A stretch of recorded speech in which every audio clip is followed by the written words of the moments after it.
सुनिए जी, आज सुबह माँ जी का फोन आया था। वो अरुण भैया की पत्नी के साथ घर आ रही हैं। मुझे बहुत सारी तैयारी करनी है। आप एक काम कीजिए, आप मुझे खेत से ताजा सब्जियां लाकर दे दीजिए। तब तक मैं गाय का दूध काढ़कर मिष्ठान बना दूंगी। माँ के साथ ज्योतिका भी आ रही है, लेकिन माँ ने तो बताया था कि सिर्फ वही आएगी। यही तो होती है इन शहरी लोगों की आदत। इनका हर काम वक्त पर ही होता है, वरना जरा मुझे पहले से कुछ बता देती तो क्या हो जाता। मेरे लिए थोड़ी सी आसानी हो जाती। इन्हें क्या लगता है कि हम गांव के लोग शहरी लोगों की तरह फ्री होते हैं? अच्छा बाबा, चलो अब ज्यादा गुस्सा मत करो। कोई बात नहीं, हो सकता है अपनी उलझनों में उन्हें अब ऐसा लगा हो कि हम जा सकते हैं, सो वो लोग भी आने को राजी हो गए। अरे क्या उलझने हैं उनकी। घर बैठे सामान चलकर आ जाता है, एक लाइटर उठाओ गैस जल जाता है, दूध भी बाजार से कितना ही ले लो। अरे असल दिक्कतें और मेहनत तो हम गांव के लोगों के साथ हैं। शहरियों का क्या है, आलसी होते हैं वो तो। साक्षी शहरी लोगों के प्रति अपनी ऐसी सोच रखती थी। अपने पति को बताने के बाद साक्षी काम में लग गई और शहर से अपनी सास के आने की तैयारी करने लगी। साक्षी सुनामी की बहू थी जो कि गांव में रहती थी। वहां सुनामी अपने छोटे बेटे अरुण के साथ शहर में बस गई थी और वो आज उससे मिलने को आ रही थी। ज्योतिका बेटा, थोड़ा जल्दी करो, जरा जल्दी पहुंच जाएंगे तो साक्षी की भी कुछ मदद हो जाएगी। माँ जी, वहाँ जाकर हमें करना ही क्या है, वो गांव के लोग हैं। गांव वालों की तरह ही अपनी जिंदगी जीते। मुझसे ऐसे गंवार काम नहीं होते। नहीं बहू, ऐसे मत बोल। तू जैसा सोच रही है वैसा नहीं है। हाँ, बस गांव के कुछ तौर तरीके जरूर हमसे अलग हैं, लेकिन तुम्हें वहाँ जाकर अच्छा लगेगा। अब जल्दी चलो। सुनामी ऐसे बोलकर ज्योतिका और अरुण के साथ गाड़ी में बैठ गई और गांव आने को निकल गई। धीरे धीरे शहर को सड़कों वाला रास्ता खत्म हुआ और गांव के खेत वगैरह दिखाई देने लगे और कुछ ही देर में वो गांव पहुंच गई, जहां सुनामी ने ज्योतिका को साक्षी का घर दिखाया। माँ जी, ये वो जगह है जहाँ पर साक्षी भाभी रहती हैं। मुझे तो लगा ही था कि ऐसी जगह होगी। कितनी गंदी स्मेल भी आ रही है। ज्योतिका बेटा, अंदर आ जा। अंदर साक्षी इंतजार कर रही होगी और इन छोटी छोटी चीजों पर ज्यादा ध्यान मत दे। सुनामी ऐसे बोलकर ज्योतिका को साक्षी के पास ले आई। नमस्ते माँ जी, आइए। आओ ज्योतिका और अरुण भैया, बैठ जाइए। इस पर बैठना है, जमीन पर? हाँ, मजाक मत करो भाभी, इस पर बैठेंगे हम लोग। मैं कभी जमीन पर नहीं बैठी हूँ। जमीन चलने को है, ना कि उठने बैठने को। यहाँ आकर तुम शहर की पढ़ी लिखी होने के बावजूद अनपढ़गिरी ना दिखाओ ज्योतिका। जमीन हमारी जननी है और हम सभी को जमीन से जुड़ा हुआ ही रहना चाहिए। जिस पर पाँव रखती हो उस पर बैठना भी सीखो, वरना ऐसा ना हो कि पाँव जमीन से हट जाएं। अब बैठो। नीचे बैठना और सोना बेड वगैरह पर बैठने से ज्यादा फायदेमंद है। यकीन ना हो तो विज्ञान खोल कर देख लेना। साक्षी की बात सुनकर ज्योतिका चुप सी रह गई। उसे समझ नहीं आ रहा था कि वो क्या बोले, इसीलिए वो बस शांत से होकर बैठ गई। कुछ देर बाद साक्षी ने सभी को मटके में रखा हुआ पानी पीने को दिया, जो कि तांबे के मटके का था। नहीं, मैं ऐसा डर्टी पानी नहीं पीती हूँ। मैं घर से अपना प्योर वाटर लाई हूँ। ये प्योर वाटर ही है देवरानी जी। तांबे के बर्तन में रखा हुआ पानी है ये, और तांबा पानी को प्राकृतिक तरीके से साफ करता है और उसे और भी ज्यादा गुणकारी भी बनाता है। हाँ बहू, ये पानी साफ ही है और उससे ज्यादा फायदेमंद है जो हम पीते हैं। पी ले। सभी की बात सुनकर ज्योतिका ने पानी पी लिया, जो कि उसे काफी अच्छा लगा। ऐसे ही सभी के लिए साक्षी खाना बनाने को खेत से सब्जी लेने गई। ज्योतिका, आओ सब्जी लेने चलते हैं। थोड़े से हाथ पांव चला लो, इसी बहाने तुम्हें अपना गांव भी घुमा दूंगी। ठीक है। ज्योतिका साक्षी के साथ खेतों में चली गई, जहां बड़े बड़े आलू, मटर, बैंगन, टमाटर वगैरह के खेत थे। अरे वाह, कितना सुंदर है। देख लो गांव की सुंदरता। ये नजारे शहर में देखने को नहीं मिलते हैं। साक्षी ऐसे बोलकर मुस्कुराने लगी और खेत से सब्जियां तोड़ने लगी। खेत से सब्जी तोड़कर लेने और आलू वगैरह को मिट्टी से उखाड़ने में काफी मेहनत लग रही थी, जिससे कि साक्षी के सारे कपड़े मिट्टी में हो गए। ये मेहनत ज्योतिका खड़ी हुई देख रही थी। अरे वाह, काफी सब्जी ले ली। ये लो ज्योतिका, इसे घर ले जाओ। तब तक मैं चूल्हा जलाने को लकड़ी काट कर ला रही हूँ।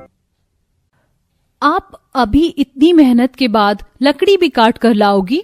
हम गांव के लोगों की तो रसोई ऐसे ही बनती है। इन सभी पड़ावों से गुजरना पड़ता है, तब जाकर रसोई बनाने तक बात आती है। तुम चाहो तो तुम भी मेरे साथ लकड़ी लेने चल सकती हो। ज्योतिका भी साक्षी के साथ जाने को राजी हो गई। बस फिर क्या था, दोनों बहुएं एक सूखे से पेड़ के पास आ गईं, जिस पर साक्षी फट से चढ़ गई। ज्योतिका, मेरे थैले में से कुल्हाड़ी देना। ठीक है। हे भगवान, कितना भारी है।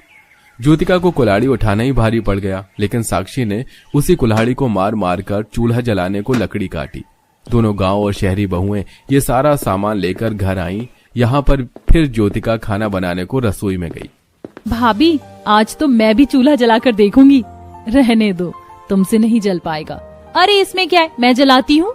ज्योतिका चूल्हे पर बैठ गई और वो लाइटर से चूल्हा जलाने की कोशिश करने लगी, लेकिन बहुत देर तक भी उससे जरा से भी आग नहीं जलाई गई।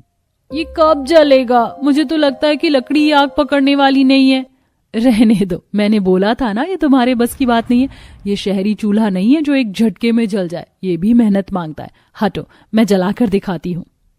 साक्षी ने ऐसे बोलकर ज्योतिका को हटा दिया और फिर माचिस से एक कागज को जलाकर लकड़ियों पर रखा। जब आग जरा भड़की तो उसने फुकनी से चूल्हा फूकना शुरू कर दिया और लकड़ियों में आग जल गई। क्या बात है, हम तो ऐसे ही हैं। अच्छा, अब जल्दी से मुझे कटी हुई सब्जियां दे दो। साक्षी ने सब्जियां ली और उन्हें चूल्हे पर पकने को रख दिया। ऐसे ही उसने सिलबट्टे का इस्तेमाल कर खाना बनाया, जिसको देखकर ज्योतिका को उसकी रोज की मेहनत का एहसास हुआ। मैं गलत समझती थी, मुझे जो लगता था वो गलत था। गांव के लोग तो काफी समझदार होते हैं और मेहनती भी। मैं भी ना पागल थी। अरे ज्योतिका, किस सोच में गुम हो? आओ, मैंने देखो लहसुन मिर्ची की चटनी बनाई है सिल पर, जल्दी से खा लो। साक्षी ने ऐसे ही सभी को बड़ी खुशी से खाना खिलाया। एक रात गांव में रुककर अगली सुबह सभी वापस शहर आ गए। कुछ दिनों के बाद साक्षी मोहन के साथ शहर आई। देखिए जी, बुरा मत मानिएगा, लेकिन ये शहर के लोग होते बड़े बेकार हैं। आलस कूट कूट कर इनके शरीर में भरा होता है और कुछ भी करना उनके बस की नहीं होता। और खासकर घरेलू औरतें, वो तो बड़ी ही आलसी होती है।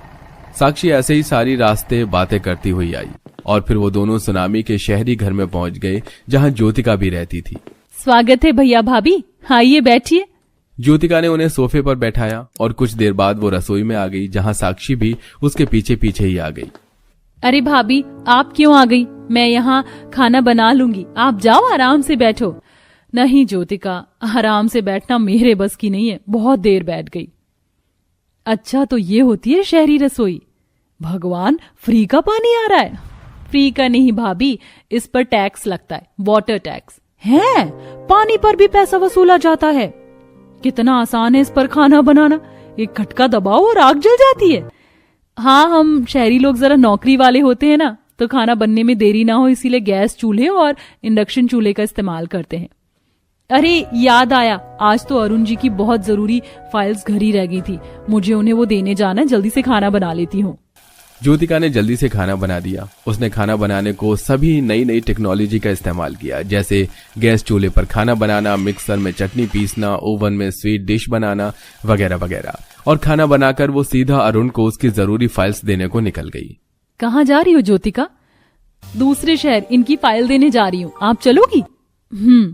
ज्योतिका साक्षी को लेकर निकल आई। उसने सबसे पहले एक बस पकड़ी, जिससे वो मेट्रो स्टेशन तक गई और फिर मेट्रो में बैठकर वो अरुण के ऑफिस पहुंची। ये सारी भागा दौड़ी अपनी देवरानी को अच्छे से करते हुए देख साक्षी हैरान थी। दूसरे शहर फाइल पहुंचाने के बाद ज्योतिका सीधी रसोई में आ गई और फिर उसने सभी को खाना परोसा। सभी भरपेट खा लेना। ऐसे बोलकर ज्योतिका बस खाना खाने को बैठ ही रही थी कि तभी उसके नंबर पर एक कॉल आया, जिसको सुनकर ज्योतिका खाना खाने बैठ भी नहीं पाई और फिर से बाहर जाने लगी। बहू कहाँ जा रही है? माँ जी, मेरी बॉस का फोन था, बोल रही थी इमरजेंसी है, जल्दी आ जाओ। ठीक है, तो तू पहले उनकी बात सुना।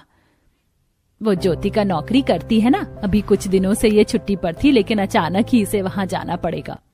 सुनामी की बात सुनकर साक्षी कुछ नहीं बोल पाई, लेकिन अब उसे भी एहसास हो रहा था कि शहरी लोग वो नहीं होते जो वो सोचती थी।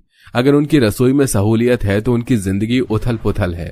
अब दोनों बहुएं गांव की और शहर की जिंदगी में अंतर जान गई थी और अब सब कुछ ठीक हो चुका था। मेरी तो जिंदगी बर्बाद हो गई इस घर में शादी करके।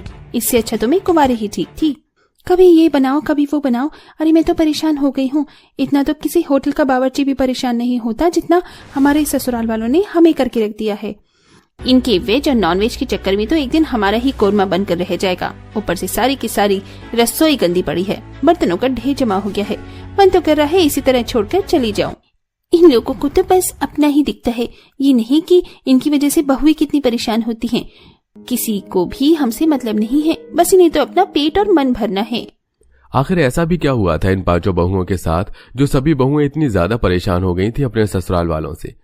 परेशान बहू की आज हम इन पांचों की कहानी जानते हैं। तुम लोगों ने कुछ सोचा है कि हम अपनी पहली रसोई की रस्म में क्या बनाएंगे? कुछ नहीं सोचा है। एक काम करते हैं, घर वालों से पूछ लेते हैं कि उन्हें क्या खाना है। पांचों नई नवेली बहुओं की आज पहली रसोई की रस्म होती है, जिसके चलते वो सभी के पास आती है। आज हमारी पहली रसोई की रस्म है, तो हम आप लोगों की पसंद का कुछ बनाना चाहते हैं। आप लोगों को खाने में क्या क्या पसंद है? बहू, हमारे लिए तो तू जो भी कुछ बनाए वेज बनाना। एक काम कर, ठंड का मौसम है तो तू पालक पनीर और शाही पुलाव बना दे। भाभी, मेरे लिए दम आलू और मलाई कोफ्ता। आप लोग क्या खाएंगे? अरे हम तो नॉनवेज खाने वाले लोग हैं, तो तू हमारे लिए कुछ नॉनवेज ही बना लेना। मेरा तो दम बिरयानी खाने का मन कर रहा है। मेरा चिकन कबाब और चिकन कोरमा। अपने ससुराल वालों की फरमाइश को सुनकर पांचों बहुएं रसोई में जाती हैं और वेज नॉनवेज खाने की तैयारी करने लगती हैं। वेज और नॉनवेज खाने में से कितनी अच्छी खुशबू आ रही है ना। आज तो सब उंगलियां चाटते रह जाएंगे। खाना भी लगभग बन ही चुका है। एक काम करते हैं, मैं चटाई बिछाकर खाना लगा देती हूँ। सबके खाने का भी वक्त हो गया है। पांचों बहुएं अपने ससुराल वालों की फरमाइश के मुताबिक वेज और नॉनवेज खाना बनाकर चटाई पर लगा देती हैं। थोड़ी देर में सभी खाना खाने के लिए जैसे ही हॉल में आते हैं। ये क्या है बहू, तुम लोगों ने हमारे वेज खाने के साथ ही नॉनवेज खाना भी बनाकर रख दिया। कहीं ये खाना तुम दोनों ने एक साथ तो नहीं बनाया है? भाभी, जब हमने कहा था कि हम लोग वेज खाना खाएंगे, तो आपने इस नॉनवेज खाने के साथ हमारा वेज खाना क्यों बनाया? पता है मुझे कितनी भूख लग रही थी, आपने तो मेरी सारी भूख मार दी। फिर शुरू हो गई इनका नॉनवेज खाने को लेकर लड़ाई। अरे ये मुर्गा मर गया है, इसका सालन बन चुका है, तो ये कौन सा उठकर तुम्हारी प्लेट में कुकड़ू करेगा? चुपचाप से बैठकर एक साथ खा लो। भैया, आप ही खाइए अपना ये नॉनवेज खाना। हम अपने वेज खाने के साथ ही खुश हैं। और भाभी, प्लीज दोबारा जाइए और हमारे लिए वेज खाना बना कर लाइए। और हाँ, सारे बर्तन अच्छे से धोकर किचन साफ करके हमारे लिए वेज खाना बनाना। पांचों बहुओं की दोनों नंद और सास मुंह फुलाकर किचन में जाती हैं। वहीं उनके पति और ससुर बैठकर आराम से अपना नॉनवेज खाना एंजॉय करते हैं। और बेचारी अब पांचों बहुओं को वो सारा वेज खाना फेंक कर सारा किचन साफ करना पड़ता है और दोबारा से वेज खाना बनाना पड़ता है। इस घर में नॉनवेज और वेज दोनों खाने वाले लोग हैं, लेकिन फिर भी ये लोग एक दूसरे के खाने से इतना परहेज कर रहे हैं। ऐसे थोड़ी ना होता है। एक काम करते हैं, पहले नॉनवेज खाना बना लेते हैं। नॉनवेज बनाने में बहुत टाइम लगता है। नॉनवेज बनाकर फिर आराम से वेज खाना बना लेंगे। वैसे भी माँ जी और दोनों ननद तो आराम से आंगन में धूप सेक रही हैं।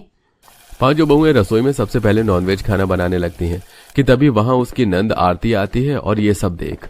छी छी, भाभी, पिताजी और भैया को समझा समझा कर हम लोग थक गए, लेकिन कम से कम आप तो समझदार हैं। भला नॉनवेज भी कोई बनाने की चीज होती है? और बनाना नहीं था तो पहले वेज बनाती ना, नॉनवेज क्यों बनाया? आरती, तुम और माँ जी तो आंगन में धूप सेक रही थी। उन लोगों को काम पर जाने के लिए लेट हो रहा था, इसलिए पहले हमने नॉनवेज बना दिया। पूरी किचन में नॉनवेज की बदबू हो गई है। मेरा तो दम घुटता है किचन में आने के लिए। प्लीज भाभी, आप ये सब बनाकर अच्छे से हाथ पैर धोकर ही हमारा वेज खाना बनाना। और मैं तो कह रही हूँ कि अब वेज और नॉनवेज के बर्तन भी अलग कर लो। अपनी नंद की बात सुन बेचारी पांचों बहुओं को अब वेज और नॉनवेज खाने के बर्तनों को अलग करना पड़ता है, जिसके चलते अब हर रोज ढेर सारे बर्तन धोने पड़ते थे। ऐसे ही एक दिन, उर्मिला, प्रियंका, कोमल, सुनीता, आज तुम पहले हमारे लिए खाना बना देना। वो क्या है ना, हमारे कुछ दोस्त आ रहे हैं इसलिए। ठीक है। नहीं बहू, सबसे पहले रसोई में तो हमारा ही वेज खाना बनेगा। इनके नॉनवेज खाने के चक्कर में हमें घंटों तक अपने वेज खाने का इंतजार करना पड़ता है। हमने पहले बोला ना, नॉनवेज खाने के लिए तो पहले हमारा नॉनवेज खाना ही बनेगा। और वैसे भी तुम्हारा वेज खाने में होता ही क्या है, दाल उबालकर तड़का ही तो लगाना पड़ता है। कितना टाइम लगेगा इसमें? हमारे नॉनवेज खाने में काफी वक्त लगता है। इसीलिए तो कहा पहले हमारा वेज खाना ही बनेगा। बहू, जाकर हमारे लिए हमारा वेज खाना बनाओ। आप लोग पहले डिसाइड कर लीजिए कि पहले हमें नॉनवेज खाना बनाना है या वेज खाना। एक रसोई है तो उसमें एक वक्त में वेज या नॉनवेज खाना ही बन सकता है। तो सारी दिक्कत रसोई की है ना। एक काम करो, आज के बाद घर की रसोई में वेज खाना बनेगा और बाहर आंगन में नॉनवेज खाना। अपनी सास की बात सुन अब पांचों बहुओं की परेशानी काफी बढ़ जाती है। ठंड के मौसम में जहां किसी से अपने घर से निकला नहीं जाता, वहीं पांचों बहुओं को आंगन में खाना बनाना पड़ रहा था, जिसके चलते उनकी हालत काफी खराब हो गई थी। मैं तो तंग आ चुकी हूँ। कभी किसी के लिए पहले नॉनवेज बनाओ तो कभी किसी के लिए वेज खाना बनाओ। और अब तो इन लोगों के कहने के मुताबिक हमने बर्तन भी अलग कर दिए हैं। बर्तनों का ढेर तो ऐसा लगता है जैसे मानो पूरे गांव के बर्तन इकट्ठा कर लिए हैं हमने। और इतनी कड़कड़ाती सर्दी में तो बाहर आंगन में भी बर्तन नहीं धोए जाते हैं। ऊपर से हमारा एक कमरे और ये एक रसोई का ससुराल है, वरना हम एक और छोटा सा कमरा बनवाकर उसमें रसोई बना लेते हैं तो कितना अच्छा होता। फिर एक रसोई में नॉनवेज और एक रसोई में वेज खाना बनता। कम से कम इन लोगों की लड़ाई से तो छुटकारा मिलता। ऐसे ही समय गुजरता रहता है और पांचों बहुएं हर रोज वेज और नॉनवेज खाने की इस लड़ाई में गेहूं के घुन की तरह पिसती रहती हैं। ऐसे ही एक दिन, अरे उर्मिला, सुबह से देख रही हूँ तुम्हें आंगन में बैठी बैठी फोन चला रही हो। ऐसा क्या देख रही हो फोन में जो आंखें तुम्हारी फोन से टस से मस नहीं हो रही है? देखो, अरे आज मैं कितनी इंटरेस्टिंग वीडियो देख रही हूँ यूट्यूब पर। पहले के जमाने में गांव में जब बार बार लुटेरे आया करते थे तो लोग अपनी सुरक्षा और घर के सामानों को बचाने के लिए जमीनों में गड्ढे करके रहा करते थे, जैसे फिल्मों में दिखाते हैं, अंडरग्राउंड। ये तो काफी अच्छी तरकीब थी लोगों की। पांचों बहुएं इसी बात को लेकर आपस में बात कर रही होती हैं कि तभी अचानक प्रियंका को एक आइडिया आता है। अरे उर्मिला, ये तुम्हारे काफी काम आ सकता है।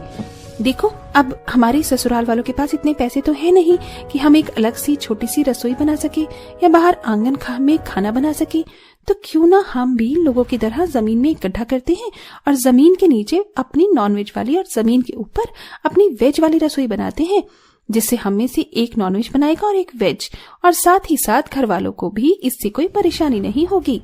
अरे हाँ प्रियंका, तुमने तो काफी अच्छा आइडिया दिया है। हम ठंड से भी बच जाएंगे और हमारी मेहनत भी कम लगेगी। पांचों बहुएं फावड़े की मदद से अपने घर के सामने एक बड़ा सा गड्ढा करती हैं और तकरीबन 3 से 4 दिन की मेहनत के बाद वो जमीन के नीचे इतना बड़ा गड्ढा खोद लेती हैं कि अब वो उसमें गैस चूल्हा, खाना बनाने का सामान और बर्तन वगैरह लाकर रख लेती हैं। चलो अब मैं, कोमल और सुनीता जमीन के नीचे अपनी नॉनवेज रसोई की तैयारी करते हैं और तुम दोनों जाकर ऊपर वेजिटेरियन रसोई में खाना बनाओ। पांचों बहुएं जल्दी वेज और नॉनवेज खाना बनाकर सभी को चटाई पर परोसने लगती हैं, जिसे देख, अरे ये क्या बहू, आज तो तुम पांचों ने बड़ा जल्दी इतना सारा खाना बना लिया। कहीं फिर से नॉनवेज और वेज साथ में तो नहीं बनाया? नहीं माँ जी, हमने जमीन के नीचे अब नो वेजिटेरियन खाना बनाने के लिए रसोई बना ली है। अब से जमीन के नीचे नॉनवेज खाना बनेगा और जमीन के ऊपर वेज खाना। आप जल्दी से खाना खा लीजिए, वरना सारा खाना ठंडा हो जाएगा। पांचों बहू को ये आइडिया उनके ससुराल वालों को काफी ज्यादा पसंद आता है और अब इसी तरह दोनों बहुएं कम मेहनत और कम समय के साथ वेजिटेरियन और नॉन वेजिटेरियन दोनों खाना बनाती हैं। आज तुम ऊपर जाकर वेजिटेरियन खाना बना लो और मैं यहाँ नीचे नॉन वेजिटेरियन खाना बना लूंगी। कितना अच्छा होगा ना कि हमारी ये परेशानी जल्द से जल्द खत्म हो गई। हाँ सुनीता, सच में हमारी तरकीब बड़ी कमाल की थी, वरना अभी भी हम वेज और नॉन वेजिटेरियन खाने की लड़ाई में पिसते ही रहते। अब पांचों बहुएं अपनी वेज और नॉन वेज रसोई में खाना बनाकर बहुत ही खुश रहती हैं।